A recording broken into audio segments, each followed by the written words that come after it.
अस्सलाम वालेकुम दोस्तों, एक बार फिर से आपका वेलकम है। खैर मक़दम है मेरे इस चैनल पर एलियास पर। मैं हूं शेख शाकिर। आज मैं जिस टॉपिक पर वीडियो लाया हूं वो बहुत ही हसास टॉपिक है। आजकल हमारे मुल्क में जो है 2024 के इलेक्शन की तैयारी हो रही है, तो उसको देखते हुए लोग कुछ अतरंगी बयान देते रहते हैं। तो चलिए इस बयान की हम देखते हैं किस तरीके से मिफ्ताही साहब ने इस बयान को एक्सप्लेन किया है, किस तरीके से इससे ऑफेंड होने की ज़रूरत नहीं है मेजॉरिटी। इस बत्ते को देखिए, ये शख्सियत शायद इसको पहले पूरा हिंदुस्तान नहीं जानता होगा। मैं तो कम से कम इतना नहीं जानता था, लेकिन 2 दिन से इसकी बयान की, बल्कि विवादित बयान की चर्चा हर जगह हो रही है। इलेक्ट्रॉनिक मीडिया में, सोशल मीडिया में, प्रिंट मीडिया में बड़ी बड़ी डिबेट हो रही है और बड़ी बड़ी हेडलाइन लग रही है। क्योंकि वजह उसकी है कि उन्होंने सनातन धर्म को बुरा भला कहा है, अपशब्द कहे। हालांकि ये बयान उन्होंने तेलुगु में दिया। मुझे तो तेलुगु नहीं आती और शायद आपको भी नहीं आती होंगी, तो इसका जो तर्जुमा है वो लल्लन टॉप ने किया है, जो आपकी स्क्रीन पर इस वक्त है। मैं वो पढ़ के आपको सुनाता हूं। उन्होंने कहा कि सनातन धर्म सामाजिक न्याय और समानता के खिलाफ है। कुछ चीजों का विरोध नहीं किया जा सकता, उन्हें खत्म कर देना चाहिए। हम डेंगू, मच्छर, मलेरिया, कोरोना का विरोध नहीं कर सकते, हमें उसे मिटाना है। इसी तरह हमें सनातन को भी मिटाना है। इस बयान से हमारे हिंदू भाइयों को तकलीफ हो रही है ना, दर्द हो रहा है ना, पीड़ा हो रही है ना, भावनाएं आहत हुई ना, जज्बात को ठेस पहुंची ना। हमसे ज्यादा कौन समझ सकता है? हमको पता है कि इस वक्त हिंदू भाइयों को इनके बयान से कितनी तकलीफ हो रही होगी, कितना दर्द हो रहा होगा। इसलिए कि ऐसे दर्द से, ऐसी पीड़ा से और ऐसी ठेस से हम रोजाना गुजरते हैं। रोजाना डेली हमारा डेली रूटीन हो गया है। जब भी हम सोशल मीडिया ओपन करते हैं तो कोई ना कोई सड़क छाप, कोई ना कोई चोर उचक्का इस्लाम और मुसलमानों को मिटाने की बात करता हुआ मिल ही जाता है। हमारी तो ऐसी हालत हो गई है कि एक दो जख्म नहीं, जिस्म सारा है छलनी।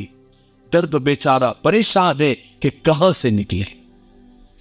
हम उदय स्टालिन के इस बयान की भरपूर अल्फाज में मजम्मत करते हैं, निंदा करते हैं, और साथ साथ हम इस साधु के बयान की भी भरपूर अल्फाज में मजम्मत करते हैं, और सबको करनी चाहिए।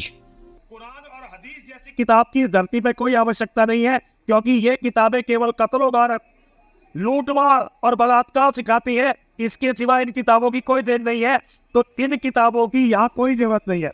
हर चोर नेता, हर पाखंडी बाबा जब इस तरह का बयान दे तो हम सबको मिलकर निंदा करनी चाहिए, मजम्मत करनी चाहिए, क्योंकि इससे सबको तकलीफ होती है।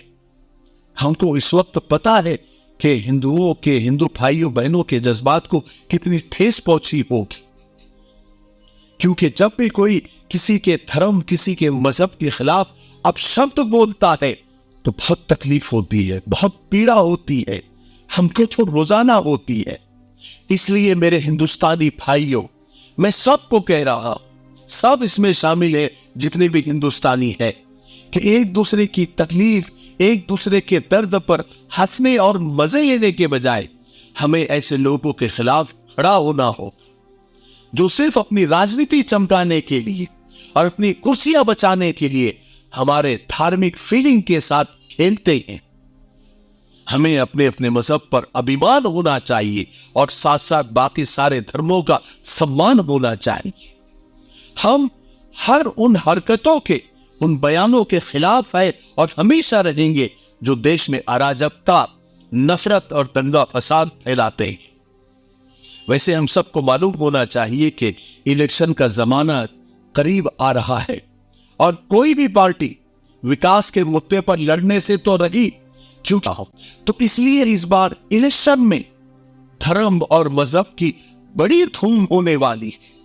बात बात में मजहब और धर्म को बीच में लाकर हम सबको लड़ाया जाएगा। कभी हिंदुओं के धर्म और हिंदुओं की आस्था पर कुछ बोला जाएगा, कभी ईसाइयों के मजहब पर अनाप शनाप बका जाएगा, तो कभी कुछ तो कभी कुछ।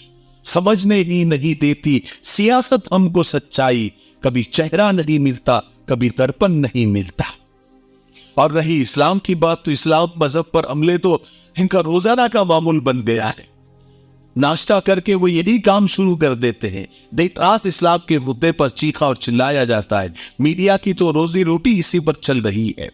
मेरे भाइयों, ये सारा विवाद, ये सारे विवादित बयानात और इस तरह के सारे अटकंडे, ये नेताओं की मक्कारियां, अय्यारियां और चालाकियों का एक हिस्सा है, जिसमें एक नेता कुछ कहता है तो दूसरा उसके खिलाफ खड़ा हो जाता है। फिर कुछ दिन के बाद दूसरा कुछ कहता है तो पहले वाले को मौका मिल जाता है। यानी कुल मिलाकर देश के सभी मजहब के मानने वालों के जज्बात के साथ खेला जाता है, आवाम का ध्यान भटकाया जाता है और सभी पार्टियां एक दूसरे को मुद्दे देती रहती हैं। नए किरदार आते जा रहे हैं, मगर नाटक पुराना ही चल रहा है। ऐसा लगता है जैसे शतरंज की बिसात बिछी हुई है, नंबर नंबर से सब अपनी अपनी अपनी चाल चलते हैं। कभी कोई मजहब न खतरे में था न रहेगा, खतरा तो इनकी कुर्सियों को है। ये अय्यार, ये चालाक लोग धर्म को खतरे में बताकर अपनी कुर्सी को खतरे से निकाल लाते हैं। हमारा हाल तो हर इलेक्शन में ऐसा हो जाता है कि पहुंच गए हैं इलेक्शन के फिर दौरे पर। तुम्हें बताओ मेरे भाई किस तरफ जाए, इधर मियाँ इधर माई किस तरफ जाए, इधर कुआं इधर खाई किस तरफ जाए। इसलिए मेरे भाइयों, हमें इन शातिरों के धोखे में नहीं आना चाहिए। अपने आपसी जो प्यार मोहब्बत भाईचारा है उसको बाकी रखना चाहिए। इलेक्शन आते और जाते रहेंगे, ये नेता भी मेंढकों की तरह इस पार्टी से उस पार्टी आते और जाते रहेंगे, लेकिन मेरा पड़ोसी था और रहेगा, मेरा दोस्त मेरा पार्टनर मेरा था मेरा रहेगा। हमें इन नेता और इलेक्शन के चक्कर में अपने आपसी ताल्लुकात खराब नहीं करने चाहिए, ठीक है। और ये नेता लोग भी अपने आपसी ताल्लुकात खराब नहीं करते। ये स्क्रीन पर हमारे सामने लड़ते हैं, लेकिन बाद में बैठकर चाय पीते हैं, खाना खाते हैं, सबका अपना सब रिलेशन अच्छे हैं। हम ही एक दूसरे के खिलाफ हो जाते हैं और अपने रिलेशन खराब कर देते हैं। तो इस चालाकी को, इस मक्कारी को समझिए। मुझे उम्मीद है कि आज की वीडियो से बहुत कुछ सीखने को मिला होगा। तब तक मेरे लिए, पूरी उम्मत, पूरी इंसानियत, पूरी मानवता के लिए और हमारे प्यारे मुल्क भारत के लिए, यहाँ की अमन शांति तरक्की उन्नति के लिए खूब दुआएं करते रहे।